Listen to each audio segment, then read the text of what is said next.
сүүлийн үед болж байгаа энэ улс төрийн үйл явцыг юу гэж харж байна? Манай төрийн байгууллал улс төр ер нь гацаанд орчихвоо. Засаглалын хамрал гэж ярьдаг те. Ийм байдалд хүрчүү. Энд ч одоо манай үндсэн судлаачид те хуульчид маань бүгдээрээ дарга болсон. Хинч энэ үгийг хэлэхгүй байна. Одоо хэлэхээс үндсэн хуулийн хамрал маягтай болчихлоо шүү дээ. Яагаад? Энэ 19 оны өөрчлөлт, 22 оны өөрчлөлт хоёр нийлээд өнөөдөр ингээд энэ улсын хурлч өөрөөр хэлбэл ард түмнийг төлөөлөх чадвараа алдчихад байгаа. Энэ өнөөдөр болоод байгаа үсэд байгаа нөхцөл байдлыг чинь энэ үндсэн түвжээний энд болчиход байна шүү дээ. Энд гарчаад байна тий. Улсын хурл бүрэн эрхээ хэрэгжүүлэх чадамжгүй болж байгаа учраас урдуур нь маш олон өөр төлөөллийн байгууллага шийдвэр гаргах гад ядаатж байгаа юм шиг, сандраатж байгаа юм шиг байдалд орчод байна шүү дээ, тийм ээ. Үгүй чи ийм одоо бид нар чадамж гэж юуг хэлж ийн вэ гэдэг юм байна тий. Улсын хурл бол хуралдаж ийн, гишүүд нь 120 бүрэн бүтэн ажиллаж ийн тий. Хууль баталж чадж ийн үү, чадж ийн.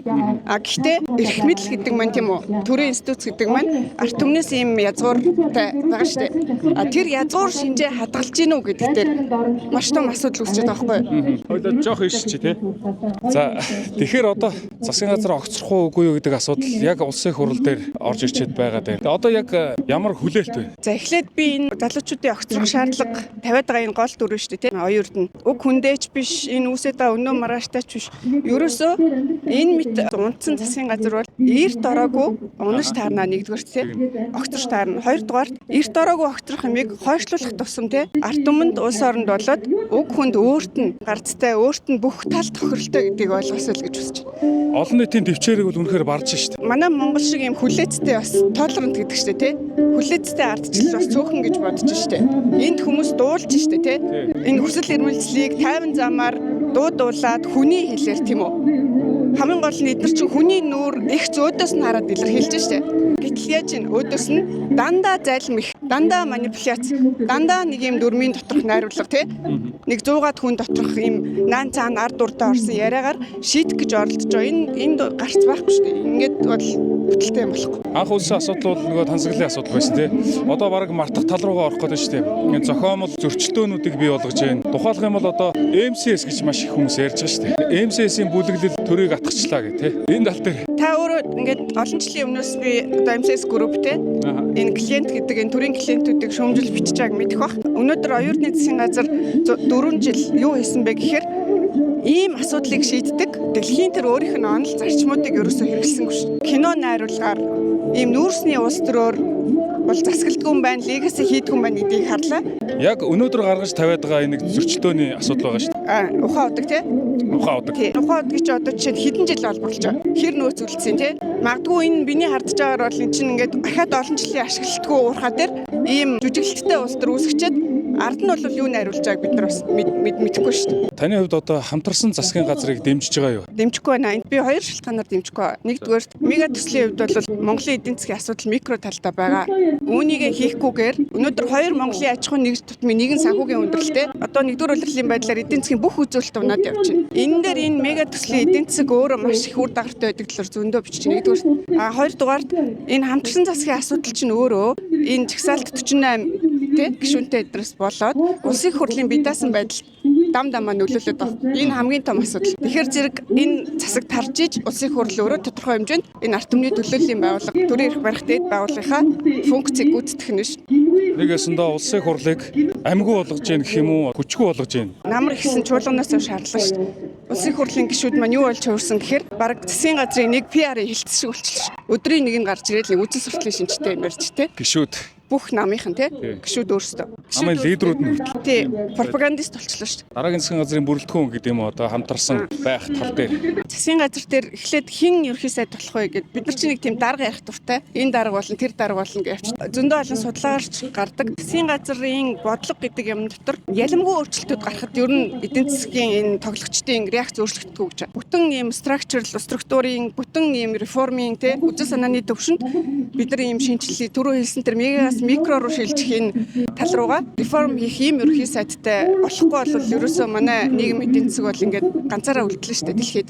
Сая хамтарсан засгийн газрын гэрээ гэдэг нэг зүйл яригадаад тэр гэрээг ерөөсөө баг гişүүч үзээгүй, сайд нар ч баг үзээгүй шахуул юм болоод өнгөрчлөө л дээ. Энэ одоо ямар утгатай юм бэ? Тэр гэрээгээд мэдгүй дундаа нэг тийм романтик шүлэг бичсэн юм шиг боллоо шүү дээ. Бид нар тэгдэг үстэй хосууд чинь романтик яриагаа дундаа яриад өөр хүнд үзүүлэхгүй тийм үү. Тэгээ салхаараа хүнжил дотроо ингэдэг. Миний итгэл тасарлаа гэж мэгээ те хизээч энэ ард түмэнд магадгүй ойрын найз нөхдөө үзүүлж байгаагүй тэр романсаа үзүүлэх чинь 1984 гэж байгаа шүү дээ. Хувь хүний үнд зүйлийн дээгүүр коммунийн те төрийн ийм сонин коммунийн үнд зүйл нь гарч ирэхийг хэлж байгаа шүү дээ. Нэг юм огцордгүй нөхцөл байдал болчиход байна шүү дээ. Сонгуул аарч огцордгүй, баг урлан хуралд аарч огцордгүй, баг их хурлан ч одоо баг яах гэдэг юм те ийм байдалд орцсон. Жагсаад ч одоо ингээ ийм нэг юм хөдөлгөө бул хард чулуутай болчиход байдаг асуудал чинь юу юм бэ? Үнд зүйлийн төвшөнд сонин ийм логтой түгжээтэй нөхцөл байдалд орчлоо шүү дээ.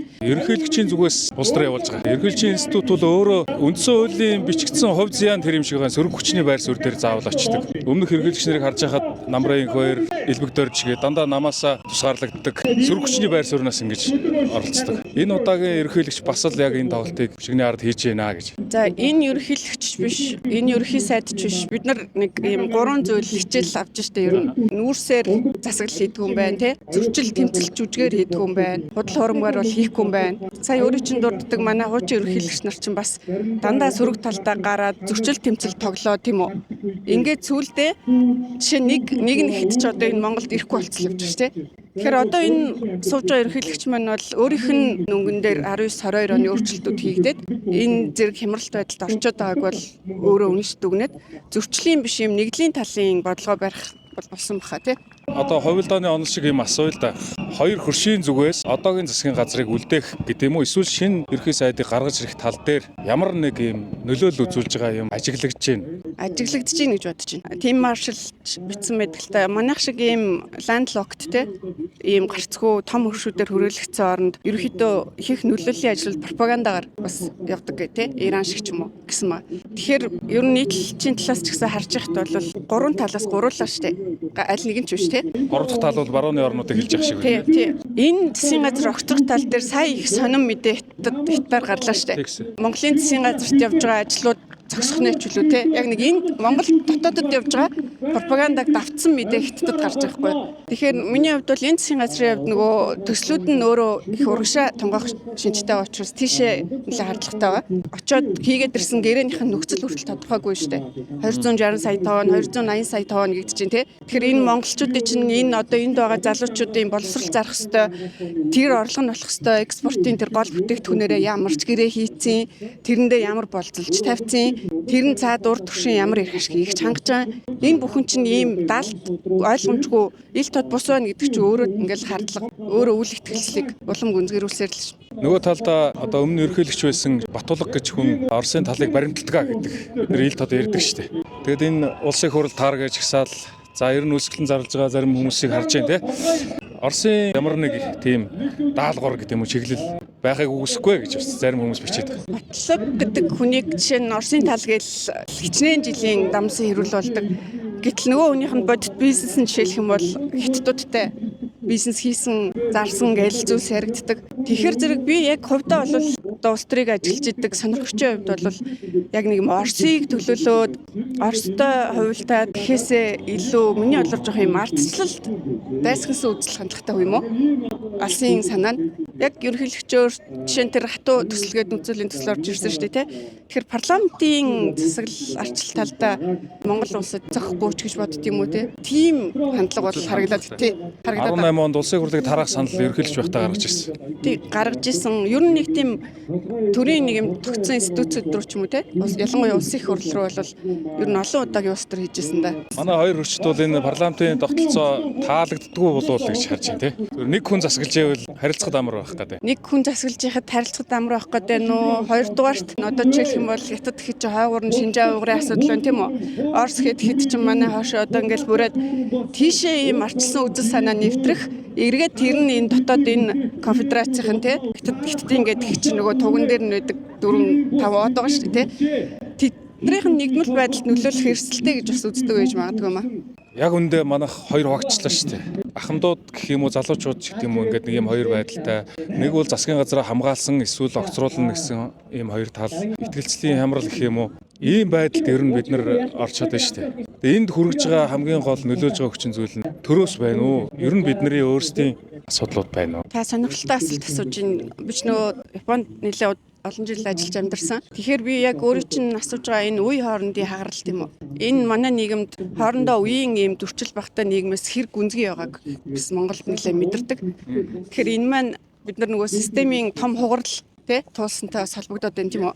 Гарцаа байхгүй шал өөр систем, шал өөр үзэл санаанд ор бий болсон хүмүүс нэг үеийнхэн маань 8 цэрүүн байж гин. Хоёулагаас хүртэл шал өөр шин залуу үе тэнд чагсаад байж гин тэ. Тэгэхээр манай нийгэм бол үе хоорондын ялгаа гүнзгий ангал нэлээд гүнзгийрч байгаа талтай тэрийг нь улс төрчид эвлүүлэх тийм ээ. Нэгтгэх энэ талаас биш улам тэрийг ашиглах улам тэр дундуур яс хаях тийм үү. Ингэж тэрнийх нь одоо тэр ангалаас өөрсдөө улс төрийн даваа тал гаргаж авах гэж ажиллаад байгаа нь өөрөө буруу байхгүй. Түүнээс бол бид нар хоорондоо өөрчлөсөн улс төрийн зөрчлөөр биднийг өрдөөд тахгүй бол бас тодорхой хэмжээнд жоохон маргаал зөрчилдөөл тэгэл байж идэг шүү дээ.